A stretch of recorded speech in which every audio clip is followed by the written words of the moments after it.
آداب ناظرین، آج ہمارے ساتھ عالمی شہرت یافتہ قاری قرآن قاری محمد عبداللہ کلیمی صاحب موجود ہے، اور عبداللہ کلیمی صاحب دنیا بھر کے کئی ممالک میں اب تک قرآن مجید کی قراءت کا اہم فریضہ انجام دے چکے ہیں، اور بلا شبہ بڑے بڑے کانفرنسوں، بڑے بڑے جلسوں میں آپ نے قراءت کی ہے۔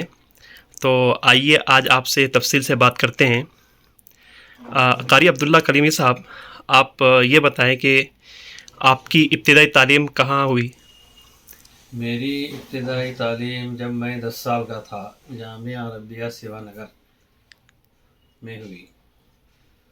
وہاں پہ ناظرہ 1 سال پڑھا میں، اس کے بعد 3 سال حفظ میں لگے۔ جی اسی دوران مولانا سید ابراہیم صاحب میرے خاص استاد تھے۔ مولانا سید ابراہیم صاحب مظاہری رحمۃ اللہ علیہ، جو وہاں کے صدر مدرس تھے، ان کو میرے سے بہت لگاؤ تھا، میرے سے ان کو لگاؤ تھا، دونوں کو۔ جی تو اسی دوران وہ اکثر خاص موقع پہ مجھ کو الگ میری کلاس لیتے تھے، الگ مجھ کو پڑھاتے تھے۔ جی جی، تو آپ کا اسی مدرسے میں حفظ بھی مکمل ہوا؟ حفظ بھی مکمل ہوا۔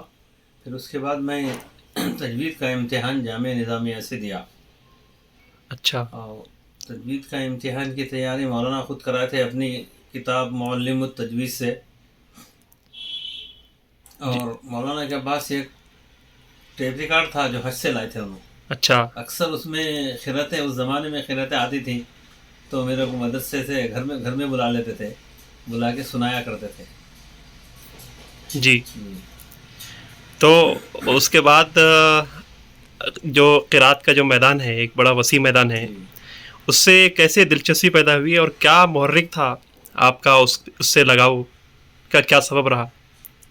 اس سے اسی دوران میں حیدرآباد میں قرأت فیڈریشن آف انڈیا کے مقابلے قرأت حفظ ہوئے تھے اس زمانے میں، تو اس میں میرے کو جامعہ عربیہ سیوا نگر سے شریک کیا گیا تھا۔ تو اس مقابلے میں حفظ میں سیکنڈ آیا تھا، اور قرأت میں بھی شاید سیکنڈ آیا تھا جب۔ جی تو تو اس کے بعد سے میری دلچسپی اور بڑھ گئی۔ اچھا، ذرا سا یہ بتائیے، اس سے پہلے یعنی آپ اس وقت مقابلے میں حصہ لیے تھے اور سیکنڈ پوزیشن حاصل کی تھے، جیسا ابھی آپ نے بتایا، اس سے پہلے آپ اس کی پریکٹس یا اس کی جو ہے جو بھی کہہ سکتے ہیں، آپ کس طرح کرتے تھے؟ اس کی پریکٹس میں مدرسے میں سیوا نگر مدرسے میں ملصاف کراتے تھے، بڑے ملصاف مولانا سید ابراہیم صاحب رحمۃ اللہ علیہ۔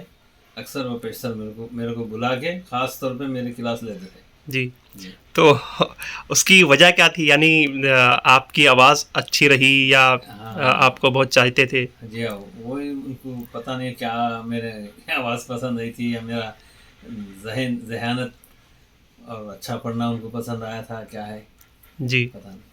اچھا، جس وقت آپ پہلی بار جیسا آپ نے بتایا کہ مقابلے میں حصہ لیا تھا، تو وہ آپ کی زندگی کا پہلا بار مقابلہ رہا، جی ہو جی ہو تو اس وقت آپ کو کس طرح کا احساس ہوا؟ کیا تصور، کیا احساسات تھے آپ کے؟ اس وقت مجھ کو احساس ہوا کہ اور اچھا پڑھنا اور آگے مقابلوں میں حصہ لینا، جی یہ میرے احساسات تھے۔ اور جامعہ عربیہ سیوا نگر میں کوئی بھی جلسہ ہوتا تھا یا کوئی بھی معاون آتے تھے، تو اس وقت سب سے پہلے میرے کو پیش کیا جاتا تھا قرأت پڑھنے کے لیے۔ اچھا، یہ بتائیے، آپ چونکہ ملک میں بھی اور بیرون ملک میں بھی کئی مقابلے جات میں بھی حصہ لیے ہیں، اور کئی بڑے بڑے تاریخی پروگراموں میں بھی آپ نے قراءت کلام پیش کی ہے، تو آپ کی زندگی کا سب سے بڑا پروگرام کہہ لیجیے یا پھر سب سے یادگار پروگرام کون سا رہا؟ میرا سب سے یادگار پروگرام، میں 1990 میں ملیشیا گیا تھا۔ ہندوستان، پہلے تو یہاں پہ ہندوستان میں دلی میں اس کے لیے مقابلہ ہوا تھا دلی میں، تو وہاں پہ میرے کو سلیکٹ کیے تھے۔ اس کے بعد پھر میرے کو ملیشیا جانا ہوا 1990 میں۔ اس سے پہلے 1990 سے پہلے میں ایران بھی گیا تھا، اچھا، ایران کے مقابلے میں بھی۔ تو یعنی ایران کے مقابلے میں شرکت آپ کے بیرون ملک کا پہلا مقابلہ رہا؟ پہلا مقابلہ تھا ایران۔ جی، اس کے بعد پھر میں ملیشیا کے لیے گیا۔ تو یہ بھی بتائیے کہ ایران میں جو مقابلے میں آپ نے جو شرکت کی وہ مطلب کس اس کے آرگنائزر کون تھے اور وہ کس موقع پر منعقد کیا گیا تھا؟ وہ انقلاب اسلامی جمہوری ایران ہے نا، تو اس کے سلسلے میں وہ لوگ ہر سال مقابلہ قرأت حفظ اذان تفسیر، اذان نہیں ہے، مقابلہ حفظ قرأت تفسیر جی، یہ جو امام خمینی کی یادگار. نہیں یادگار نہیں، امام خمینی اس وقت زندہ تھے، ہم اچھا امام خمینی سے ملاقات کیے ہیں. اچھا، ہاں تو یعنی جس وقت آپ ایران گئے تھے اس وقت امام خمینی زندہ تھے. اور جنگ چل رہی تھی اس وقت. اچھا، تو آپ سے ان کی ملاقات ہوئی؟ ملاقات ہوئی. تو ذرا سا اس کا بارے میں بتائیے، یعنی کہ جب ان سے ملاقات ہوئی تو اس کا تھوڑا سا ماحول بتائیے کہ کس ماحول میں کیا کچھ چل رہا تھا. ہمارے کو صبح صبح یہ کہا گیا کہ آپ لوگوں کو چلنے کا ہے. کہاں چلنے کا ہے ہم کو نہیں بتایا گیا. ہمارے کو کار میں بٹھا لے کے، پورے قاریوں کو گاڑیوں میں بٹھا لے کے چلے گئے. جانے کے بعد ایک محلے میں بہت دور اتارے، یہاں سے تقریباً راجہ علی لگ سمجھیے، وہاں اتارے. پھر وہاں سے ہم کو پیدل لے کے آئے. وہ محلہ پورا خالی تھا، کوئی نہیں تھے. لے کے آنے کے بعد پھر جب ان کے علاقے میں داخل ہوئے، امام خمینی صاحب کے احاطے میں، ہمارا پین، چابیاں، جو بھی ہے پورے وہاں جمع کرا دینا. ہمارے اندر جانے تک یہ معلوم نہیں ہوا کہ ہم امام خمینی سے ملنے والے ہیں. اندر جانے کے بعد جب معلوم ہوا کہ امام خمینی صاحب ایسا سجے پہ آ کے ٹھہرے، ایسا بالکنی میں آ کے ٹھہرے. جی، ان کے ساتھ اور بھی لوگاں تھے. تو وہ شاہی محل تھا؟ وہ شاہی محل تھا. نیچے فوج میں جو جانے والے نوجوان تھے وہ لوگ بہت نعرے بازی کر رہے تھے، بہت جوش تھا وہ لوگوں کو. ان سے ملانے کے واسطے لائے تھے شاید امام خمینی جی، سے. ان کے استقبال کے لیے. استقبال کے لیے لائے تھے، کیا ہے نہیں معلوم. نوجوان تھے، پورے فوجی تھے. وہ پوچھنے پر بتایا گیا کہ یہ لوگوں کو جنگ میں بھیجنے والے ہیں، اس سے پہلے آپ سے ملاقات کے لیے لائے ہیں. بول کے بولے. اچھا، تو آپ کو یہ اعزاز حاصل رہا کہ امام خمینی، جن کو انقلاب اسلامی کا امام اور رہنما و قائد تسلیم کیا جاتا ہے، ان کے سامنے بھی آپ قرأت کلام مجید پڑھنے کا اعزاز حاصل کر چکے ہیں. کسی قاری کو وہ اعزاز نہیں ہوا، خالی ٹھہرے، اوپر سے سلام کیے، پھر ہمارے کو وہاں سے لے کے چلے گئے. جی، تو یہ آپ کی زندگی کا ایک یادگار واقعہ رہا. اور آپ دنیا کے اور کون کون سے ممالک میں قرأت کلام مجید پیش کرنے کا؟ ایران میں کیا کیا ہمارے کو، پھر دوسرے روز مشہد ایک شہر ہے، جی، جہاں پہ امام موسیٰ رضی اللہ تعالیٰ عنہ جو اہل بیت میں سے ہے، ان کا مزار ہے.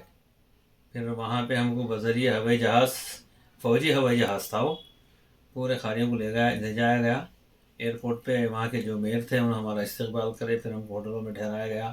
اس کے بعد ان کے مزار پہ لے گئے، وہاں پہ ہماری زیارت کرائی گئی. پھر دوسرے روز پھر ہم کو تہران لایا گیا. اچھا، تو اس میں ہندوستانی وفد میں اور کون کون لوگ شریک تھے؟ میرے ساتھ قاری محمد اقبال صاحب تھے، اور ایک بچہ جیلانی بول کے تھے، یو پی کے تھے. انہوں تینوں تھے ہم لوگ. جی، تو اس سفر ایران کی اور کچھ یادگار جو قابل ذکر ہو؟ سفر ایران کا ہم جس وقت گئے تھے وہاں پہ جو ہے جنگ کا ماحول تھا، اور بہت مشکل سے ہم لوگوں کو کہیں بھی تفریح، کہیں بھی لے جانا، بہت سیکورٹی میں لے آتے تھے وہ لوگ. ہمارے آگے پیچھے گارڈ رہتے تھے، پولیس کی گاڑیاں رہتی تھی. تو آپ نے خود بھی اپنی آنکھوں سے وہ ماحول دیکھا ہو، اس طرح جو جنگ زدہ ملک کے حالات جی ہاں، اور وہاں کا پس منظر. جی ہاں. تو اس کے بعد آپ اور دنیا کے کون کون سے ممالک میں؟ اس کے بعد پھر 1990 میں ملیشیا میں قرأت کا عالمی مقابلہ ہوتا، تو اس میں جانے کے لیے میں بہت کوشش کر رہا تھا. جی، اس کے لیے میں دلی بھی گیا، وہاں کے مقابلے میں حصہ لیا. تو میرا پوزیشن فرسٹ آیا تھا وہاں پہ. تو وہ آنے کے بعد پھر میرے کو وہ لوگ ملیشیا بھیجے. جی، تو یہ اچھا، یہ بتائیے، جو قرأت کا جو فن ہے اس کی ایک الگ خاص پہچان ہے، اور اس میں آپ کو انتہائی کمال کا درجہ حاصل ہے. تو اس کو کیسے حاصل کیا جائے؟ یعنی جو لوگ اس میں آنا چاہتے ہیں، فن قرأت میں کمال کا درجہ حاصل کرنا چاہتے ہیں ان کو آپ کیا کہنا چاہیں گے؟ ان کے لیے جو ہے پہلے تو تجوید ہے، اس کو اچھی طرح سے پڑھ لینا، اچھی طرح سے جان لینا تجوید. اس کے بعد آواز ہے، آواز تو قدرتی ہے، وہ قدرت اللہ کی دین ہے. اب اس سے جو ہے استاد سے کسی استاد سے مشق کرنا، یا بیرونی قرا ہے مصر کے ہے ان کا ٹیپ لگا کے سننا، وہ کیسا پڑھتے ویسے اسی طرح سے پڑھنے کی ہم کوشش کرنا، اسی میں ہم آگے بڑھتے گئے. جی اچھا، یہ بتائیے، چونکہ آپ کے دنیا بھر میں آپ کو پسند کرنے والے، آپ کے طرز قرأت کو پسند کرنے والے لوگ موجود ہیں اور بڑے دل سے چاہتے ہیں لوگ آپ کی قرأت کو، لیکن آپ یہ بتائیے کہ آپ کے سب سے محبوب اور سب سے من پسند قاری قرآن کون ہے؟ من پسند قاری قرآن محبوب بولے تو محمد صدیق المنشاوی، قاری عبدالباسط، مصطفیٰ اسماعیل، یہ 3 حضرات کو میں زیادہ سنتا ہوں. اچھا، جی تو ان کو پہلے سے آپ سنتے آئے ہیں؟ سنتے آ رہا ہوں.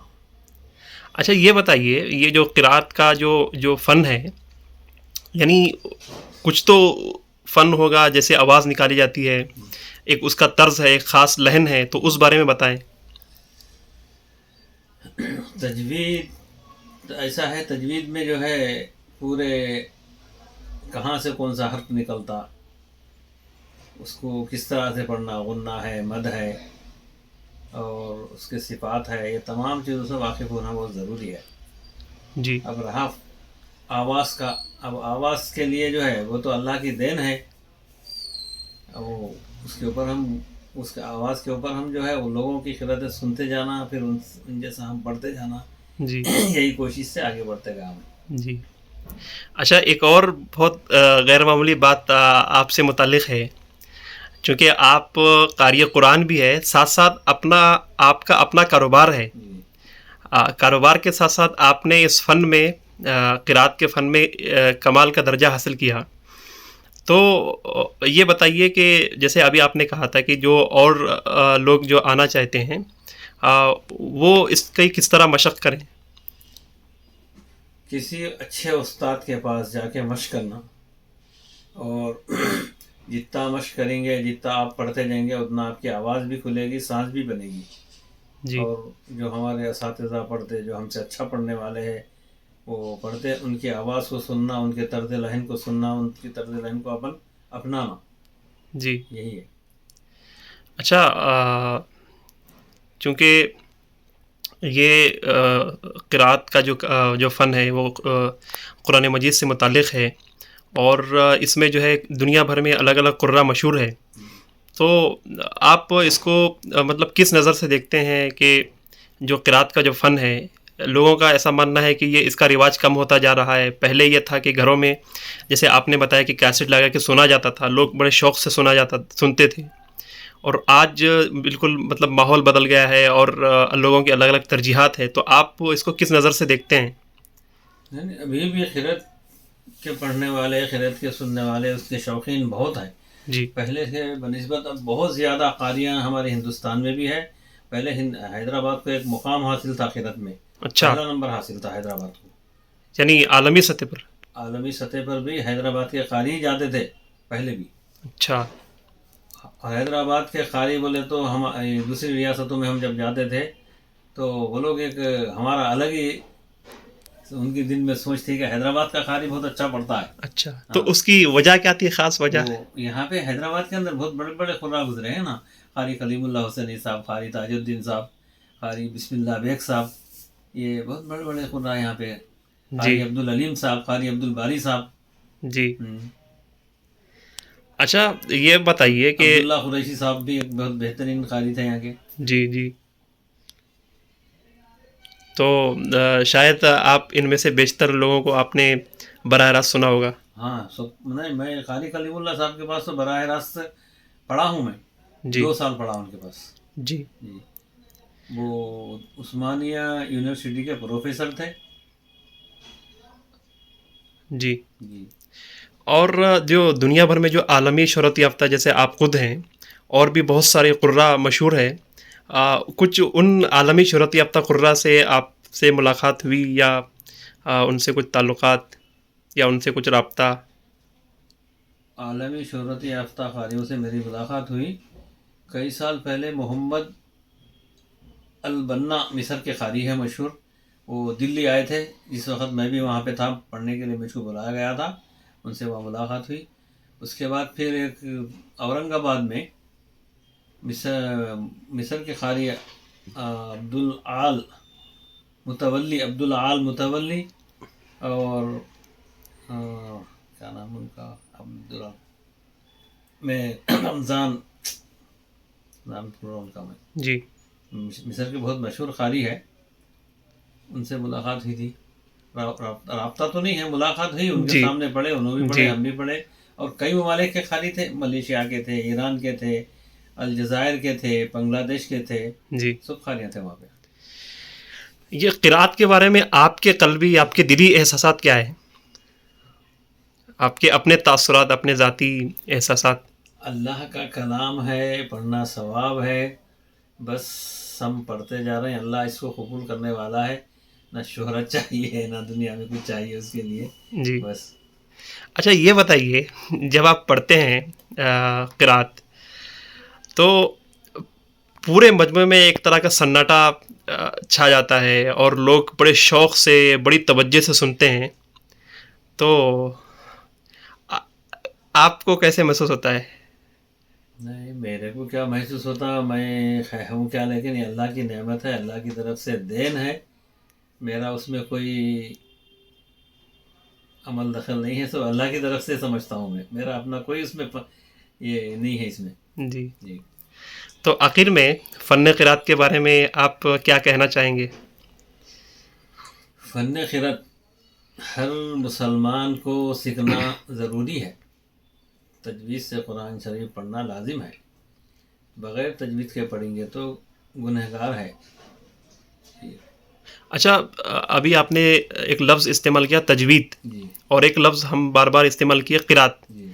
تجوید اور قرات میں کچھ فرق ہے یا دونوں ملتے جلتے ہیں؟ نہیں، تجوید جو ہے یہ کتاب سے پڑھائی جاتی ہے، کون سا لفظ کہاں سے نکالنا، غنہ کیسا کرنا، مد کیسا کرنا، یہ تجوید ہے. اب قرات یہ لحن، یہ ترتیل، یہ الگ چیز ہے. جی. تو آپ کا بہت شکریہ، آپ نے نہیں، ہمارے لیے. ابھی اور ہے. جی بتائیے. ہاں، حیدرآباد، میں تو ہندوستان کی تقریباً ریاستوں میں مجھ کو بلایا جاتا ہے، جی گیا ہے. جی لکھنؤ، اورنگ آباد، دلی، کانپور، کلکتہ، کالی کٹ، اور آپ کے بنگلور، مدراس، تقریباً ریاستوں میں مجھ کو بلایا گیا ہے. اور ابھی بھی جلسے ہوتے ہیں تو بلاتے ہیں 12 ملک. جی ہاں. اور سب سے اور ایک چیز یہ ہے کہ میرے لیے عقل کوہ جامعہ اشاعت العلوم عقل کوہ ایک بہت بڑا مدرسہ ہے مہاراشٹر میں، جی جس کے ذمہ دار مولانا وستانوی صاحب مدد اللہ ہے. جی. جہاں پہ 10,000 بچوں کا قیام اور طعام کا انتظام ہے. تو وہاں پہ انہوں ہر 2 سال کو مقابلہ قرات، حفظ، تفسیر، خطبہ ہر 2 سال 3 سال کو ان کے پاس ہوتے رہتے ہیں. تو 2010 میں میرے کو بحیثیت جج بلائے تھے انہوں. اچھا. اس کے بعد پھر 2012 میں پھر مجھ کو دوبارہ بلایا گیا تھا جج کے لیے. جی. جی. اچھا، کوئی اور ایسی کوئی قابل ذکر بات جو آپ بتانا قابل چاہتے ذکر ہیں؟ بات کیا ہے، میں بچپن سے تراویح پڑھاتے آ رہا ہوں. جی. اور شروع جب میں 14 سال کا تھا، اس وقت جب میرا حفظ ختم ہوا تو میرے کو ہمارے وطن جوگی پیٹ کو بھیجا گیا تراویح پڑھانے کے لیے. 2 سال وہاں پڑھا. جی. اس کے بعد وہاں سے آنے کے بعد پھر مدراس میں آمبور میں 6 سال پڑھا. اچھا. اس کے بعد سے مسلسل، اس کے بعد میں 1 سال گلشن نگر مسجد میں پڑھایا. تو محمد عمر صاحب صدر انجمن تاجران جرم میرے پیچھے آ کے تراویح پڑھ کے میری شال پوشی کر کے میرے سے وعدہ لے کے گئے، آنے والے سال سے آپ بڑی مسجد میں پڑھیں گے. جی. تو جب سے سلسلہ بڑی مسجد میں چل رہا ہے تقریباً 40 سال سے، درمیان میں 2-3 سال میں نہیں پڑھایا بڑی مسجد میں، امام صاحب پڑھائے. جب سے اب تک یعنی آپ مسلسل تقریباً 40 سال سے جامع مسجد مشیرآباد جو قطب شاہی مسجد ہے وہاں آپ پڑھا رہے ہیں تراویح جی کی ہاں نماز؟ جی ہاں جی جی. تو آپ یعنی کب اس کی شروعات کیے تھے تراویح؟ یعنی کتنی سال کی عمر میں آپ پہلی بار تراویح پڑھائے تھے؟ میری عمر 14 سے 15 سال تھی جب. اچھا، تو اس کے بعد سے مسلسل پڑھاتے آ مسلسل رہے ہیں. پڑھاتے آ رہا ہوں اللہ کا فضل ہے. جی. ایسی اور کوئی بات جو لوگوں کو نہیں پتہ ہے آپ ان سے شیئر کرنا چاہتے ہیں؟ آپ کے جو چاہنے والے ہیں، آپ کو جو سننے والے ہیں، آپ ان کو کچھ پیغام دینا چاہتے ہیں یا کچھ ان کو بتانا چاہتے ہیں؟ خیرت کے تعلق سے لوگوں میں شوق ہونا چاہیے قرآن شریف کو صحیح پڑھنا، آواز سے پڑھنا. اپنے اپنے بچوں کو قرآن شریف صحیح پڑھنے کے واسطے کسی اچھے قاری کے پاس، کسی اچھے استاد کے پاس بچوں کو بھجوانا ضروری ہے. جی. ٹھیک ہے، بہت شکریہ آپ کا، بہت بہت شکریہ. اور اب حیدرآباد میں بھی جو بھی بڑے بڑے جلسے ہوتے ہیں، جی. بڑے بڑے کانفرنس ہوتی ہیں، اور خاص طور پہ اب شعبان کا مہینہ ہے، جی. میرے کئی جلسوں میں بلایا جاتا ہے. ابھی بھی 3-4 جلسے ابھی بھی بک ہے جانے کا ہے. جی. ہاں. یعنی یہ کہہ سکتے ہیں کہ یعنی جو بڑے جلسے ہوتے ہیں اس میں آپ کی شرکت کے بغیر وہ جلسے کا افتتاح یا اکثر جلسے کا جی اکثر تصور ناممکن ہے. جی یہاں کے بڑے بڑے علماء ہیں، سب مجھ کو چاہتے ہیں، بلاتے ہیں برابر.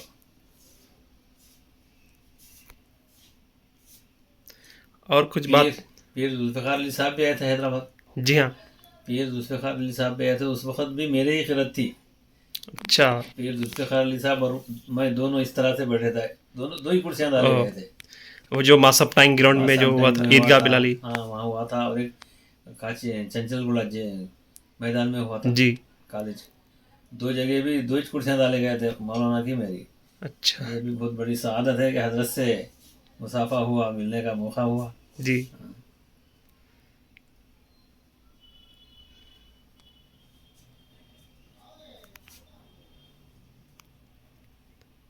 ٹھیک ہے، بہت بہت شکریہ.